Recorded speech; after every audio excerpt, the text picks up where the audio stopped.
Hi everyone, good Tuesday afternoon and welcome to Go Local Live. I'm Go Local News Editor Kate Nagel. Thanks for joining us for news and politics and the big political news in Rhode Island. As of yesterday, the new Trump 2020 honorary chairs here in the state, Jerry Zarella and Doreen Costa. Thank you guys for coming in today. Oh my gosh, thanks for having us. What a pleasure. I appreciate it. Doreen Costa, familiar face. Jerry won in politics as well. But let's just go back because I think a lot of folks might not know, how does one get to be a honorary campaign chair? You know, you hear the announcement, but what's the process like to spearhead the effort here in the state? I mean, take the first line, finish second, correct? Well, what happened is we put our name in. And once your name is put in there, then you need to go to the party and you need to get the party support. But the Trump campaign has 2 regional coordinators, and we have to be interviewed by them. And then the process starts. I'm sure they look into our background and they want to make sure that we represent the campaign the right way. And I think that's how the process started. And Doreen and I just decided to go do it together. And I think, you know, our energy is going to put this campaign where it needs to be. And Doreen, what's the reaction been since you made the announcement? Well, it's been crazy. It's been literally like a media whirlwind. Is that the way you say it? And I got to tell you, Kate, and I said this morning too on doing a radio show, that when this story broke yesterday, I literally got probably between 450 emails and text messages and Facebook inboxes that people from all over the entire state want to help. Are we going to have an office set up? Where can we get yard signs? And I haven't gotten back to everybody yet because we're not even 24 hours in right now. So, but you're gonna get everything you need from Jerry and myself. And one thing too, I want to announce. Jerry and I had made a pact. Okay, Jerry was not going to take this position without me, and I wasn't going to take this position without Jerry. You were a package deal. We're a package deal. That was it. So We're two for one. We're two for one. We're a two for. So you talk about getting that support when you made the announcement yesterday. You guys are hitting the ground running. Yes. Jerry hosting an event this weekend on Saturday. Oh, We are. We're yes. going to have a hayride at Gerald's Farm, and we're inviting everyone that wants to come over there. It's at 1 Gerald's Farm Drive in Exeter, and we're going to have hayrides. We're going to have cider. We're going to have donuts. Going to have coffee. Kid friendly. Kid friendly. Yes. Pet friendly. Yeah, I mean, it's going to be almost like a little Halloween party for the kids.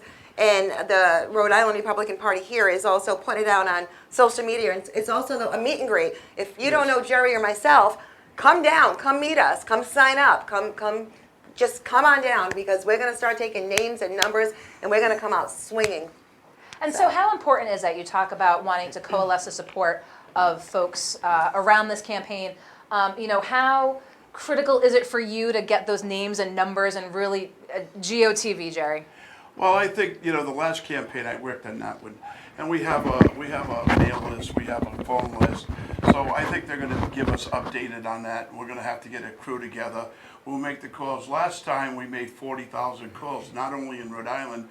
We reached what we had to do. We ended up making calls in other states. And then we have runners. We got people that are going to go door to door. Believe it or not, they're going to go door to door. And we're going to put them like up in the cities we want to win. We want to win. Warwick, we were close to And Warwick. North Providence. North Providence. 800 Shout out votes. to Mayor Charlie Lombardi. Charlie, love You're him. awesome. We love you. We're going to be in touch with you. We know you're a Trump supporter.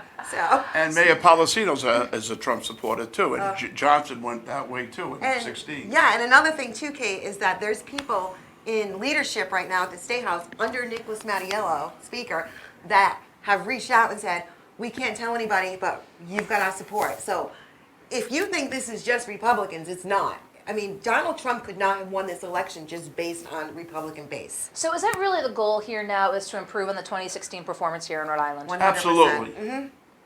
Okay, he's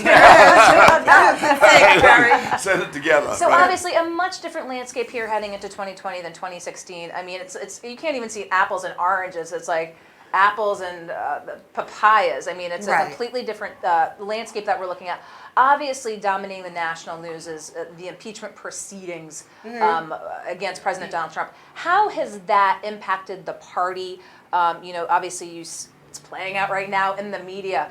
You know, for the Trump voter, you know, what have the discussions been seeing what's happening in Washington, D.C.? Well, my take on that is the Democrats down there remind you of a football team without a coach and without a quarterback. How many games are they going to win? Right. And, and people, I think people don't want to hear the truth. The Democrats here don't want to hear it.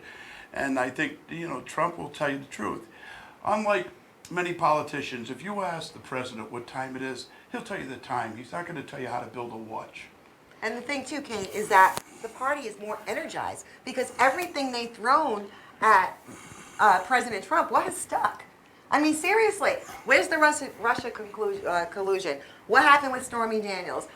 I mean, that's all you hear is collusion, collusion, collusion. Russia, Russia, Russia, Russia. Now it's impeach, impeach, impeach. If you go back and you look at all the clips, the day Donald Trump got elected, before he was even sworn in, the left media, CNN, the fake news, all that, we got to impeach, we got to impeach, we got to impeach. And you know that I'm right. You know that I'm right. And he wasn't even sworn in yet. They cannot get over the fact that Hillary Clinton lost. Period. She lost fair and square. The Electoral College is what we win an election by. I don't care if she got the popular vote. That's not how you win an election. But just we're just going to keep fighting. And every time they say something negative about the president, Jerry and I are going to come out. We're going to come out swinging because he could save every kitten and puppy in the universe, and they would still find something wrong with them. So speaking of Clintons, Jerry, do have to ask you the question while I have you here in studio. You used to be a big Bill Clinton guy. So talk with us about your political path from Bill Clinton to Donald Trump. I was a big Clinton guy. I liked the president. He did visit us in Block Island. And the party that he represented is not the same party that he did 20 years ago. The party has turned way too left. It has no leadership. It's given up the values that the Democratic Party had, and I think the Republican Party has taken over those values.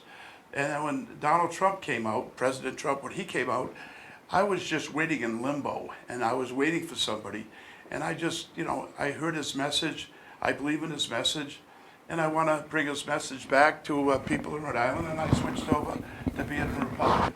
And we're so happy that he did, because look where he is today. Thank you. So we talked a little bit, of course, 2020 we'll see more GA races here in the state as well, but you guys are myopically focused on Trump, are you not? We just don't want to get involved in the local politics. We want to get involved only in the national politics. However, with that said, I do have two candidates. I can't tell you who they are.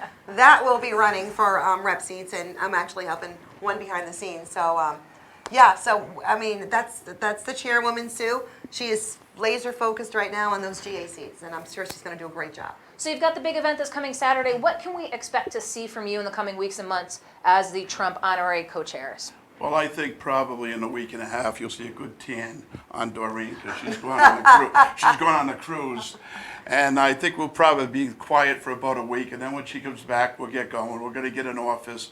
We're going to get phones. We're going to get signs, we're going to get T-shirts, we're going to get food, we're going to get people that want to come in and work. I'm going to go back, and the people that worked in 2016, I'm going to invite them back to come back in 2020. Doreen, anything else you want to share with viewers while we have you here in studio? No, that's you guys know how to find me, Doreen Costa on Facebook or Costa Corner on Facebook, and come on over to they call it the dark side. Come on over. Let's support the president. Well, I appreciate you taking the time to come in. As many folks know you already, but to introduce to all of our viewers who are watching right now and afterwards the new 2020 Trump-Pence campaign honorary co-chairs here in Rhode Island, as Doreen said, was coming as a package deal. Yes. Doreen Costa, Jerry thank Zarella, you thank so you for much. taking the time to Thank you, come in. Kate. Thank you Appreciate very it. much. And thank you for watching. We're going to pop off here in a little bit, but see us when we pop back up at 4 o'clock with Jennifer Lawless down at the University of Virginia to talk national politics here on GoLocal Live. I'm GoLocal News Editor Kate Nagel.